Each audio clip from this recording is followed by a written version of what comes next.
예, 오늘 우리 3부 예배 나온 모든 분들에게 새롭게 되는 날 그런 제목으로 말씀드릴 때 놀라운 은혜가 넘치시기를 주의 이름으로 축원합니다. 실상 우리들이 신앙생활을 맨 처음부터 잘하는 사람은 아주 희귀하다고 말씀드릴 수 있습니다. 그런 예를 보면 3년 동안 동고동락한 예수님의 제자들, 예수님이 누구신지도 몰랐고 또 부활이 뭔지도 몰랐죠. 그러니까 3년 동안 따라다니고 난 다음에도 예수님 돌아가시기 일주일 전이 됐습니다. 졸업식을 한 주 남겼는데도 불구하고 서로 영의정 되겠다, 우의정 되겠다, 좌의정 되겠다 서로 싸움박질하는 것 보면 예수님의 십자가가 뭔지도 몰랐고 따라다니는 것이 한자리 하고 싶어서 따라다녔던 거지요.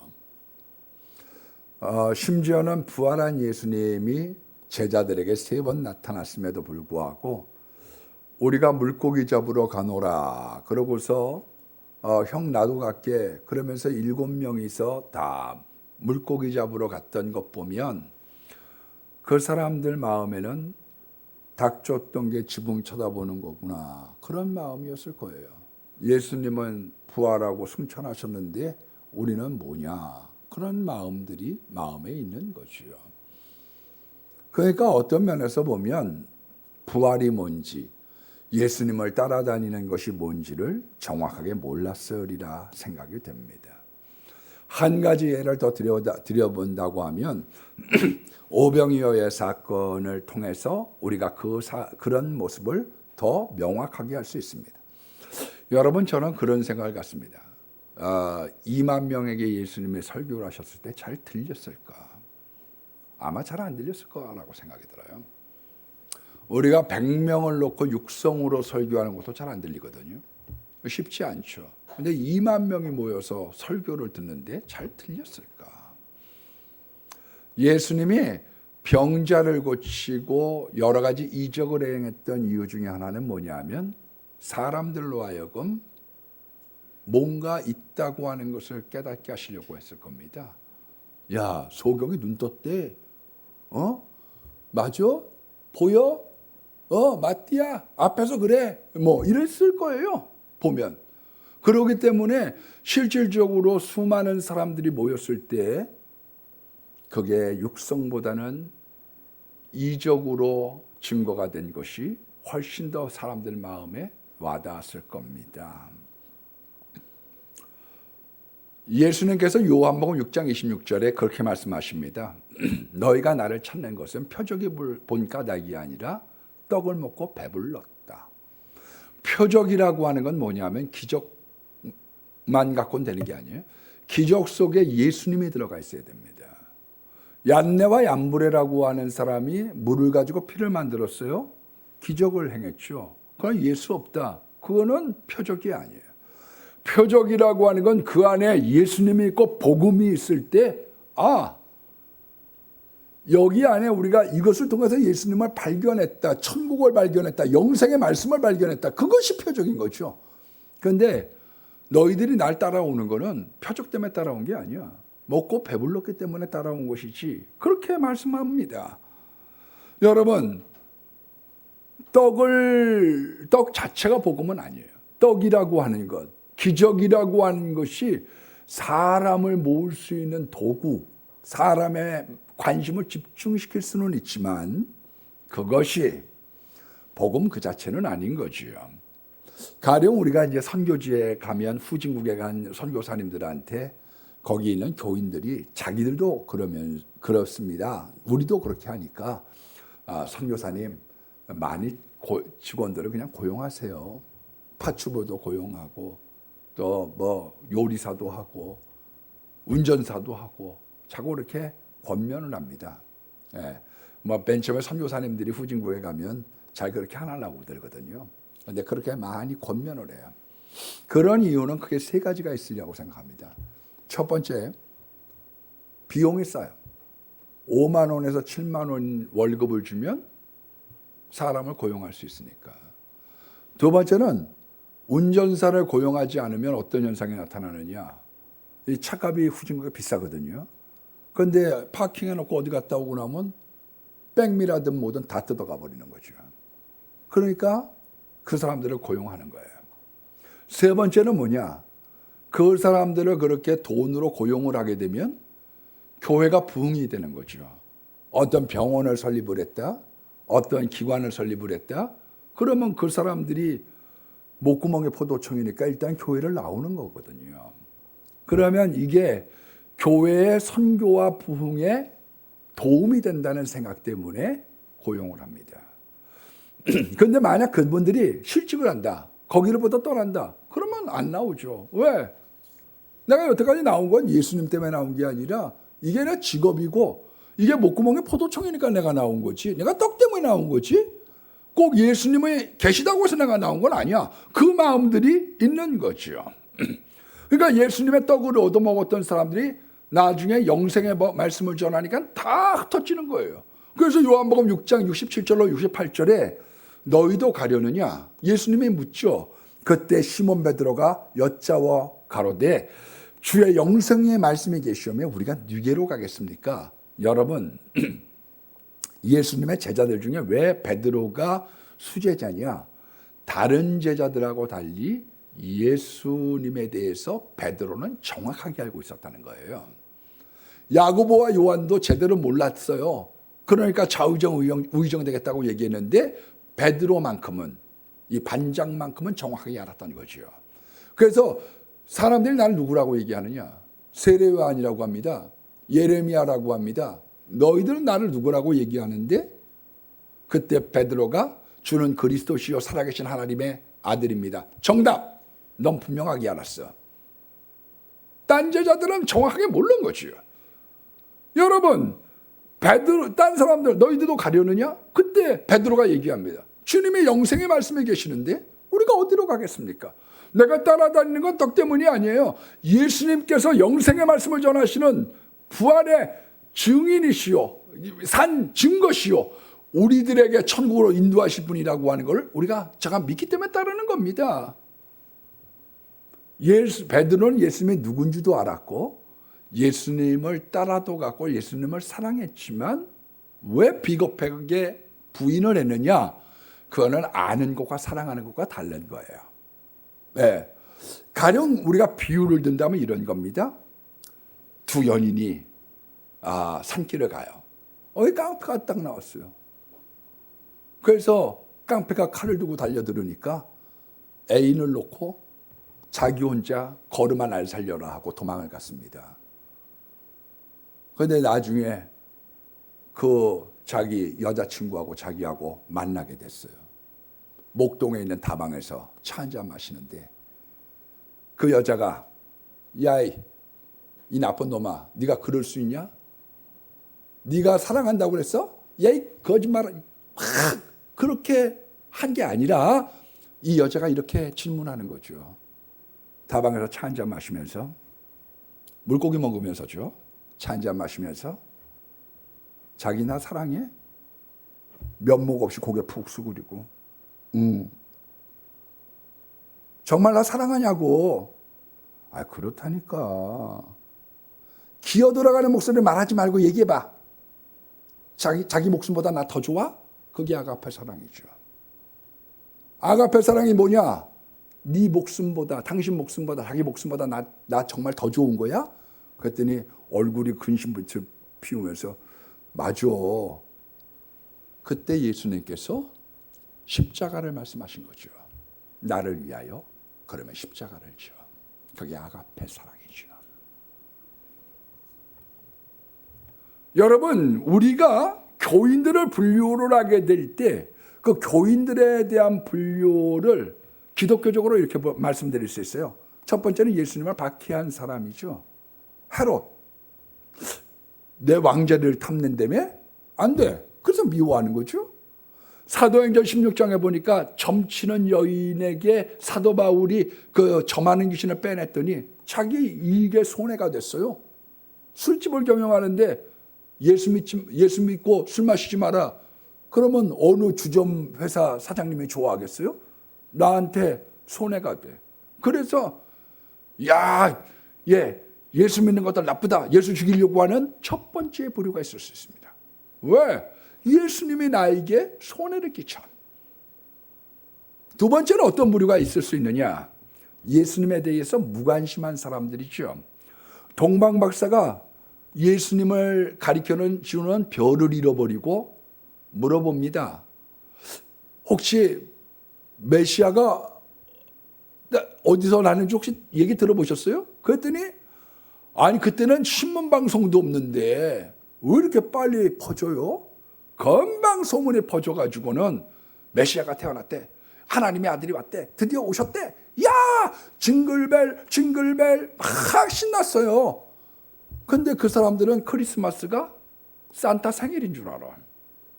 그래서 뭐 휴가를 간다, 뭐 가서 먹는다, 마신다, 논다, 즐겁다. 신나. 예수님에 대하여 무관심한 사람들이지요.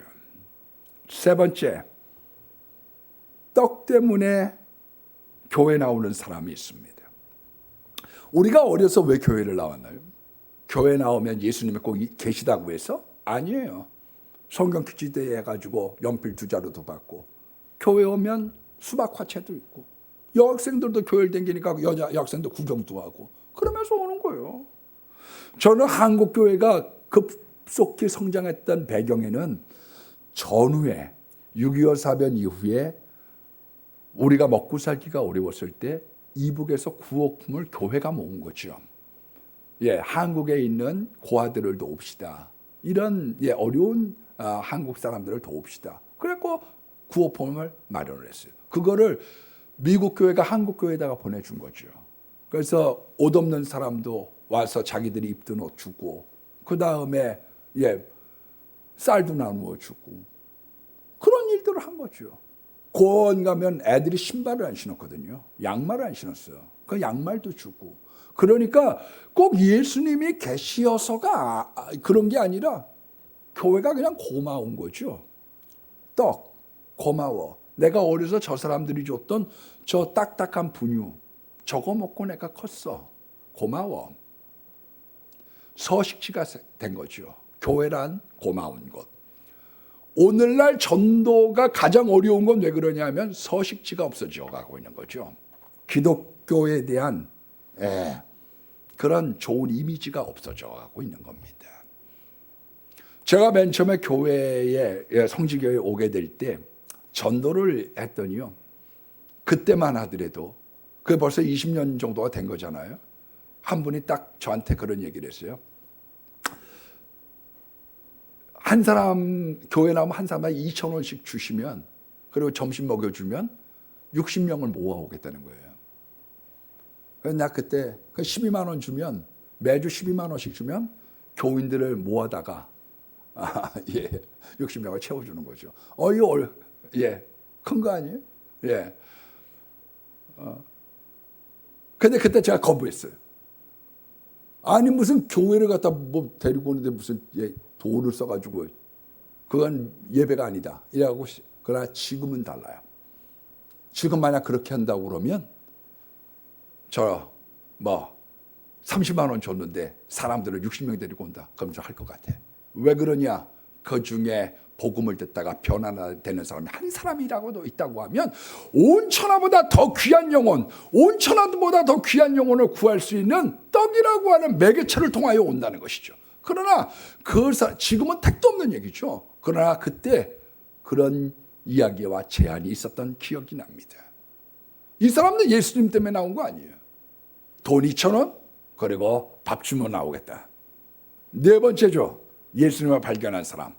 떡 때문에 나온 게 아니라 진정한 의미로 변화가 된 사람이지요.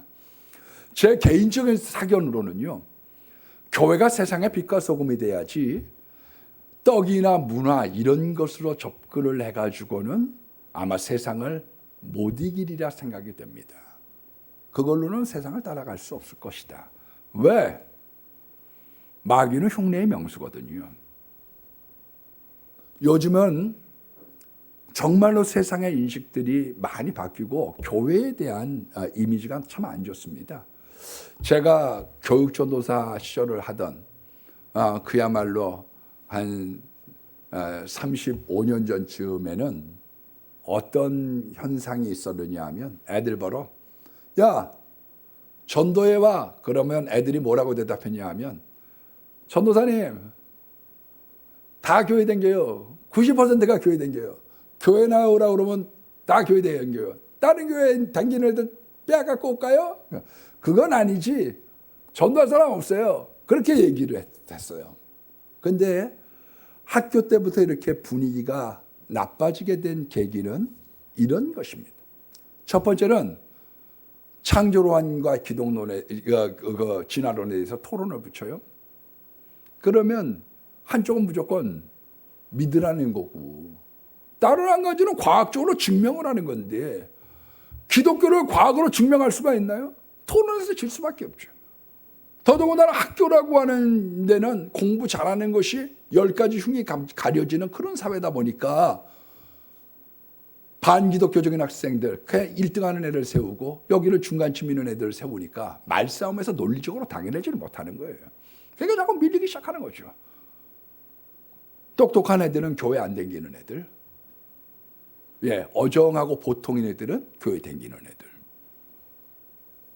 여러분 우리가 교회 선교원을 만들면서 얼마나 유치부 아이들, 어린아이들에게 전도를 했는지 모릅니다. 걔네들 잘 증거해서 기르려고. 그래서 교회들마다 유치원 만들고 선교원 만들고 많이 그랬죠. 지금은 교회 유치원, 교회 선교원은 다 문 닫았습니다. 왜냐하면 정부 보조로 운영하고 있는 유치원을 따라갈 길이 없는 거예요. 그 사람들은 훨씬 잘하는데요.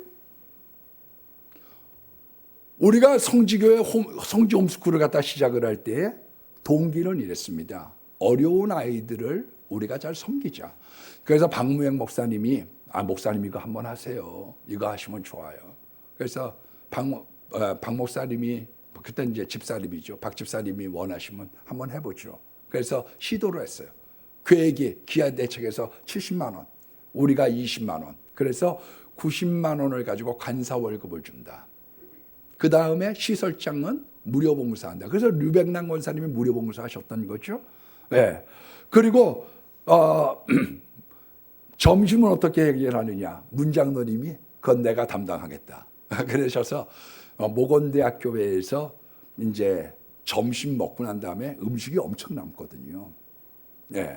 그거 다 쓰레기통에 버리는 거예요. 그러니까 거기에 있는 걸 따끈한 그 국을 갖다가 전부 다 차로 갖고 와서 데펴가지고 애들 밥 주고 이러면 너무 좋잖아요. 그리고 교회 집사님들을 활용해서 영어를 가르쳐주고 바이올린을 가르쳐주고 그런 것으로 아이들을 섬겨주려고 하는 마음으로 시작을 했습니다. 호응이 좋았죠. 그런데 그 다음 해가 되니까 아이들 급식료가 3,000원씩 나오는 거예요. 1인당. 여러분 3,000원이 얼마나 크냐. 그때 당시만 하더라도요. 700원을 가지고 이 가스비하고 그리고 조리사 비용을 내고요. 2,300원짜리 양식을 만들어주는 거예요. 음식을. 어른들, 우리가 그때 밥 먹는 게 1인당 8,900원권입니다, 여러분. 그런데 애들 밥값이 8,900원짜리 어른 밥값인데 2,300원짜리 해주니까 정말 잘 차리죠. 거기다가 음식을 먹어도 애들은 유기농 먹죠. 무슨 기업체 SK 같은 데에서 아이들 불우한 아이들을 도와주라고 그래갖고 우리는 못 가보는데 걔네들은 롯데월드 구경하죠.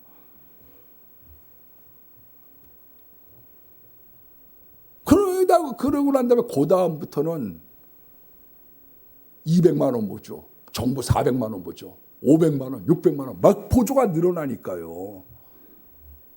근데 다 좋아. 다 좋은데 조건이 있습니다. 주기도문 하면 안 되고 식기도 하면 안 되고 예수님 이야기하면 안 되는 거죠.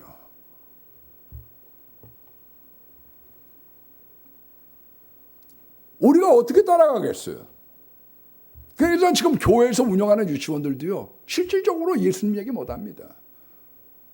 세상이 모든 걸 앞서가고 있는 거죠. 노인복지에 대한 것도 지금은 엄청나게 발전이 되어져 있는 거죠. 제가 맨 처음에 와가지고 이제 바자회 같은 걸 했을 때 동사무소 같은 데에 어려운 이웃들을 도와주십시오. 우리 교회가 이번에 바자회 했습니다. 또 뭐 김장당 오는데 좀 쓰시라고 교회에서 갖고 왔습니다. 100만 원을 갖다 주면은요 구청장님이 전화를 하셔. 구청장님이 목사님 너무 감사합니다. 아유 뭐 얼마 되지도 않은 돈인데 뭐 그렇게 전화를 다 하세요. 안 하셔도 됩니다. 아니요. 큰 도움입니다. 이런 거 하는 분들이 많지 않습니다. 흔치 않습니다. 뭐 지금은 돈 100만 원 누구 코에 붙이겠어요? 교회가 텃닫고 세상에게 밀려나는 거예요. 제가 맨 처음에 오니까 대전의 명물은 선화감리교회예요. 빨간 벽돌로 이 가톨릭처럼 큰 교회를 세워갖고 대전의 명물이죠. 지금은 빨간 벽돌은 낡은 집 정도지. 누가 그걸 이 선화당의 부잣집 촌아니에요 옛날에. 지금 누가 거기 그렇게 감탄합니까? 여러분 기독교가 세상의 문명으로 승부를 보려고 하면 쉽지 않아요. 왜냐하면 세상의 문명이 기독교가 앞선다고 할지라도 조금 지나면 그것들을 따라잡고 더 잘하고 더 발전시킬 수 있기 때문이죠. 왜 우리가 오직 열수 오직 복음이어야 되느냐. 이 말은 세상에 뒤처지거나 동떨어지라는 말이 아닙니다. 세상 속에 살면서 빛이 되고 세상을 리드하고 바른 가치관을 갖고 사는 것이 그런 사람들을 세워나가는 일들을 할 때 기독교는 존속하고 발전해 갈 수 있을 겁니다. 그건 뒤처지라는 얘기가 아닙니다. 그러나 가장 중요한 것이 있습니다. 덕으로 문화로 어떤 것이든지 간에 그 사람들의 마음 가운데 예수 그리스도가 바로 심겨지는 진짜 교인이 되는 거죠. 아이들한테 도용 상담하면요 아이들 한 달 만에 10여 명 모입니다. 이걸 신천지가 잘한 거죠. 기적을 베풀었다, 떡을 줬다. 여러분 이런 것들을 통해서 예수님을 발견하는 사람이 된다는 것, 이때부터가 진짜 교인이 되는 거죠. 그래서 히브리서 11장 38절에 이런 사람들은 세상이 감당하지 못할 자다. 왜? 무슨 일이 있어도 난 교회 못 하나. 난 무슨 일이 있어도 예수님 안 벗어나. 세상이 감당하지 못하는 자, 믿음으로 사는 자. 그 진짜 교인이 되는 법에 대하여 사도행전 2장 38절 말씀은 회개하고 성령을 받으라고 얘기하고 있는 거지요. 회개라고 하는 게 뭐냐? 자기의 잘못을 깨닫는 거예요. 아, 내가 죄인입니다. 이게 안 깨달아져요, 여러분. 이거 안 깨달아져요. 빛이 비춰졌을 때, 아, 내가 죄인이었구나. 하나님, 내가 잘못 살았습니다. 제가 잘못했습니다. 이게 깨달아지는 거거든요. 내가 얼만큼 열심히 살았는데, 얼만큼 내가 착하게 살았는데, 나 예수 믿는 사람보다 10배나 왜 빛이 비춰지지 않았거든요. 그래서 실질적으로요 착하게 산 사람들이 예수님께 돌아오기가 더 힘든 경우가 많아요. 왜냐하면 나는 나쁘게 안 살았거든. 그런데 하나님께서 빛이 비춰주는 순간 내가 죄인이었습니다. 그리고 요한일서 1장 9절에 있는 말씀처럼 자백을 하는 거죠. 만일 우리 죄를 자백하면 그를 미쁘시고 의로우사 우리 죄를 사하시며 우리를 모든 무리에서 깨끗하게 하실 것이요. 그래서 우리가 빛이 비춰지고 하나님 앞에 자백을 하고 난 다음에 예수님께서 우리의 죄를 씻어내시는 거예요. 그걸 우리가 도말이라고 그러는 거죠. 흰색 페인트로, 예수님의 보혈의 페인트로 칠했더니 빨간 피를 칠했는데 우리가 마음이 깨끗해졌어요. 그래서 마태복음 5장 8절 말씀처럼 마음이 청결한 자는 복이 있나니 저희가 하나님을 볼 것이며, 언제 발견을 하느냐? 회개를 통하여 내 죄사함을 내가 죄사함을 고백하고 그리고 난 다음에 예수의 피로 닦이고 난 다음에 하나 비로소 내가 주님이 보여지는 거죠. 주님을 발견한 거예요. 언제 우리가 주님이 깨달아지느냐? 기도할 때와 말씀을 읽고 들을 때예요. 아, 내가 죄인이었군요. 나 이제 예수님 발견했습니다. 그 예수님을 발견했다라고 하는 증상이 뭘로 나타나느냐? 예수님의 십자가와 부활로 나타나는 거죠. 내 이 많은 죄, 머리털 보다도 더 많던 내 죄가 눈보다 더 이어졌네. 예수님의 십자가 사건, 저 십자가의 공로로 말미암아, 그 피 흘림으로 말미암아 내가 내 죄 사함 받았구나. 이게 믿어지는 거죠. 그리고 내가 부활하는구나. 이 부활의 기쁨을 깨닫게 되는 거예요. 그러니까 어떤 사람이든지 이 과정을 통하여 우리가 진짜 교인은 그래서요 구원의 감격이 있는 거예요. 오, 이 기쁨 주님 주신 것, 오, 이 기쁨 주님 주신 것, 오, 이 기쁨 주님 주신 것. 너무 기뻐. 그래서 19절에 보니까 새롭게 되는 날, 옛날 성경으로는 유쾌하게 되는 날이 이른다는 거죠. 이 사람 예수님 발견하고 난 다음에 설거지하면서도 찬양합니다. 변하여 새 사람 되고, 찬양이 울려 퍼지는 거예요. 이종훈이라고 하는 울산법대 교수는 원래가 서울법대 나왔더라고요, 이분이. 그리고 종자연이라고 기독교를 공격하는 그런 불교단체의 아주 핵심인 바예요.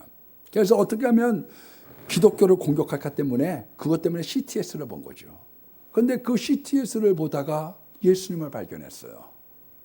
그런데 그 예수님을 발견한 다음에 이분이 자기의 간증을 이렇게 얘기해요. 그 다음부터 걷잡을 수 없는 눈물이 나왔습니다. 운전을 하다가 눈물이 앞을 가려. 그래가지고 차를 세우고 전보사대 밑에서 막 울면서 기도하고 다시 차를 타고 가. 눈물이 또 앞을 가려. 운전할 수가 없어. 그래서 또 차를 세워놓고 거기서 막 하나님 감사합니다.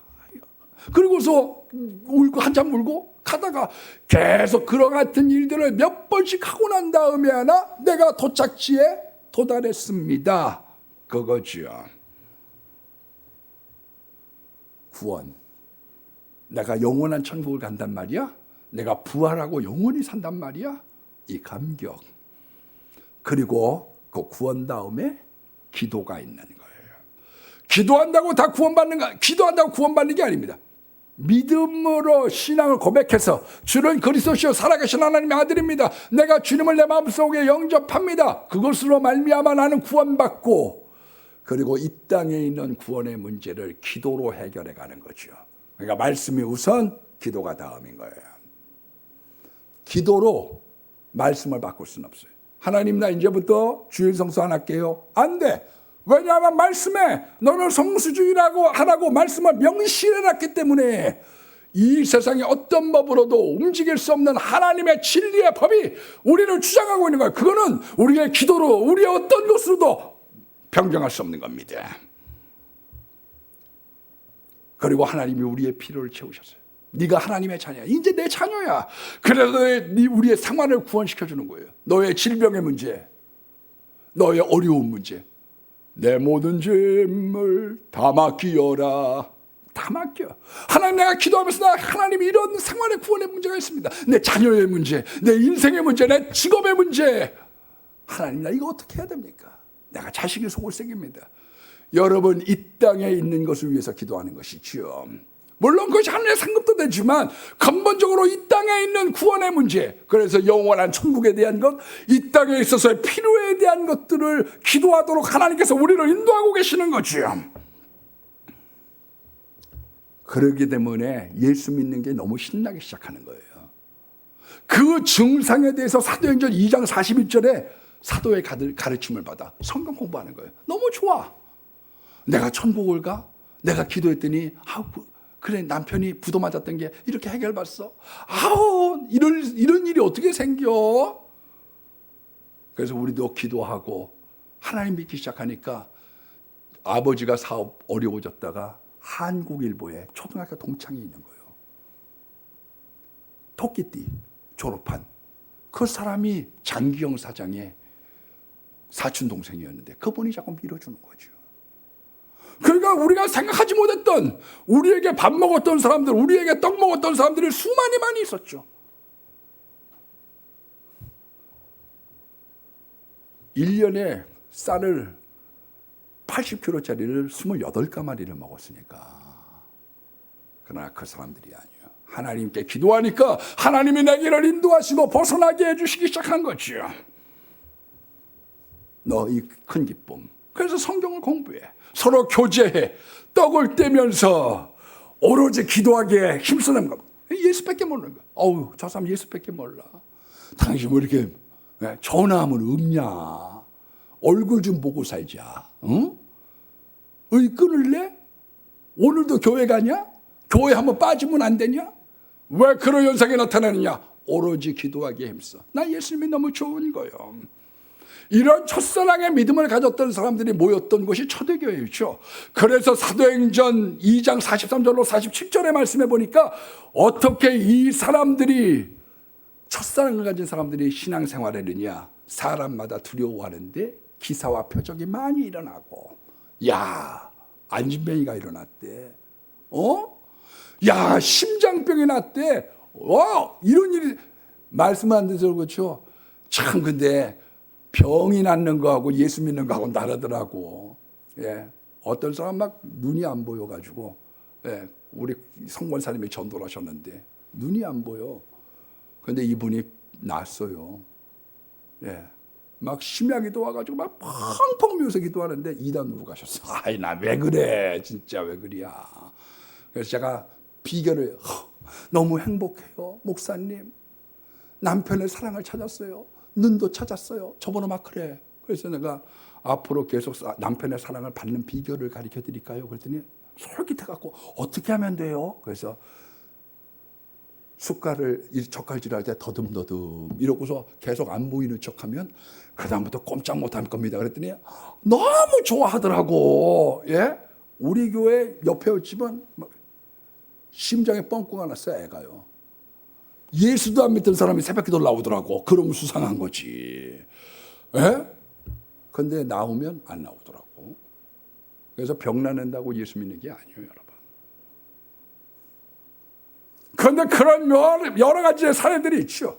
여러분, 그래서 하나님께서 첫사랑의 은혜로 가면 기사와 표적이 나타나. 사람들마다 두려워하는데 물건을 서로 통용하고 내 건 내 것이 없어. 집에 있는 아이고, 예, 오늘 이거 부침개 해 먹어야 되겠다. 그래갖고 집에 있는 거 부추도 갖고 오고 밀가루도 갖고 와가지고 예, 서로 나눠 먹고 섬겨주고 싶은 마음이 생겨요.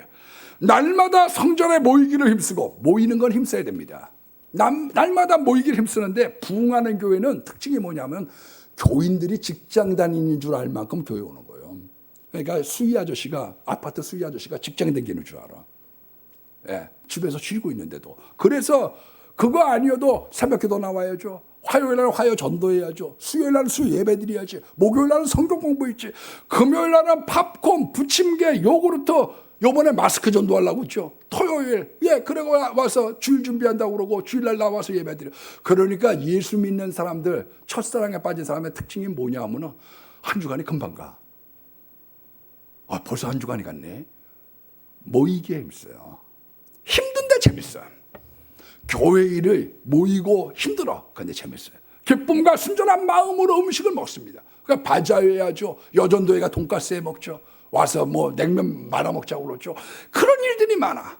그리고 하나님을 찬미하고 노래 부르면서 단복 맞춰 입고, 우리도 보면 오카리나 하겠다고 토요일 날 11시에 모이면 피리 불러. 막 와서 모아갖고 그때가 좋은 때인 거지요. 그리고 온 백성에게 칭송을 들으니 지금 우리가 이게 약해져 있는 거지요. 지금은 요구를 자제하게 먹고 있는 건데, 교회가 소문이 나기 시작하면서 국회의원도 등록하고 식당 주인도 등록하는 거죠. 우리 여기에는 예, 안 사장님도 등록하는 거 아니에요? 커피 거기도. 왜? 교회 등록하지 않으면 안 된다고 생각을 하는 거죠. 구원받는 사람들의 숫자가 날마다 더하게 하십니다. 그래서 매일 등록이 있는 거예요. 여러분, 첫사랑의 허니문, 첫사랑의 교회. 그런데 이런 교회들이 사도행전 6장쯤 가다 보니까 히브리파하고 헬라파하고 싸우기 시작하는 거예요. 그러니까 첫사랑이 식고 조금 이렇게 매너리즘에 빠지면 싸움이 나는데 뭐 때문에 싸우느냐? 구제 문제 갖고 싸운 거죠. 왜 히브리파 니네들이 주방 열쇠를 쥐고 니네들 사람들만, 왜 경상도 사람들만 쌀을 퍼줘? 왜 전라도 사람들만 쌀을 퍼줘? 같이 해 먹어야지. 그러니까 싸움이 나기 시작한 거예요. 그래서 그러면 불평 많고 니네들이 한번 맡아봐. 그래서 7집사를 세우기 시작한 겁니다. 그 7집사가 세우는데요, 구제뿐만 아니라 설교도 잘하고 병도 잘 고쳐. 저는요, 신학교에서 공부를 이렇게 가르칩니다. 옛날에 있어서 스데반, 빌립은 오늘날로 따지면 목사입니다. 전 그렇게 생각하지 않아요. 왜?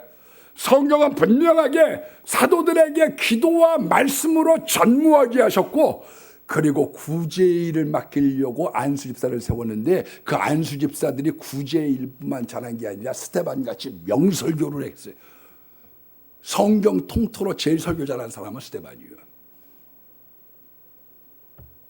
거기다가 이 빌립이라는 사람의 평신도 선교사로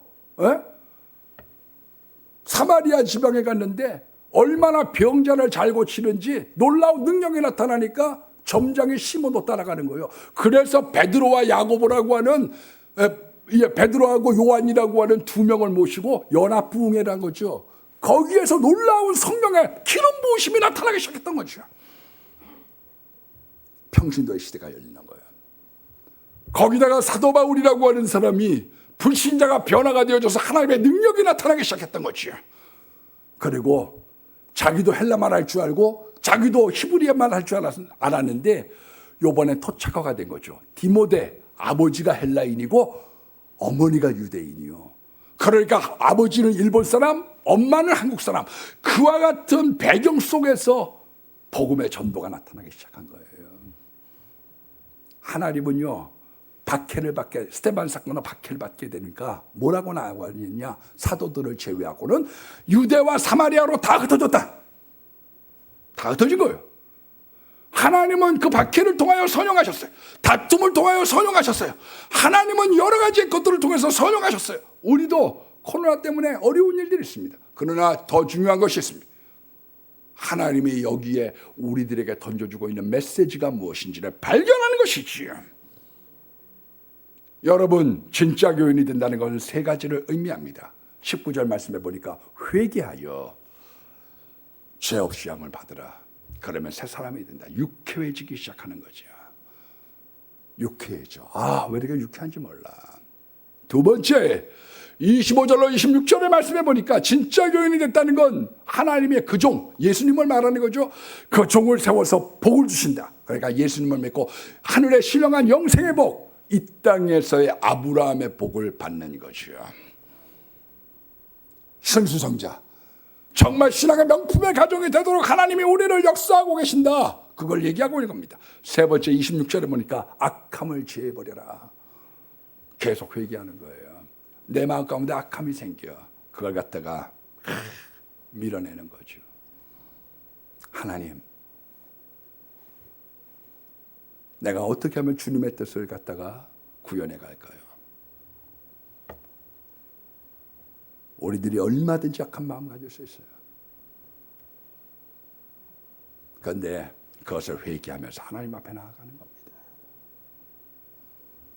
우리가 유쾌하지 않은 것은 죄 때문에 유쾌하지 않은 거예요. 내가 벼르를 깼어. 아버지한테 이실직고를 한 거예요. 내가 꿀단지를 깼어. 이것 때문에 괴로운 거예요. 도자기를 깬 것 때문에. 그런데 아버지에게 내가 잘못했어요. 실수했어요. 꿀을 먹고 싶어서 그거를 올라가다가 그 옆에 있었던 도자기를 깼어요. 그때 용서함 받고 자유함을 얻는 거죠. 출발이 제대로 된 사람들은 거의 없어요. 그런데 예수님 만나야 됩니다. 그러면 새로워져요. 초대교회의 마음, 첫사랑의 마음, 여러분들이 길을 가든지 설거지를 하든지 무엇을 하든지 찬미의 삶을 사는 놀라운 은혜는 거기에 있는 것입니다. 그리고 살면서 우리에게 다툼도 있고 박해도 있고 문제가 있지만 그런 것 때문에 계속 승리하는 그 삶을 살게 될 때 우리가 저 영원한 나라를 넉넉하게 들어갈 수 있을 뿐만 아니라 삶 속에 기쁨과 성령이 충만하게 될 줄로 믿습니다.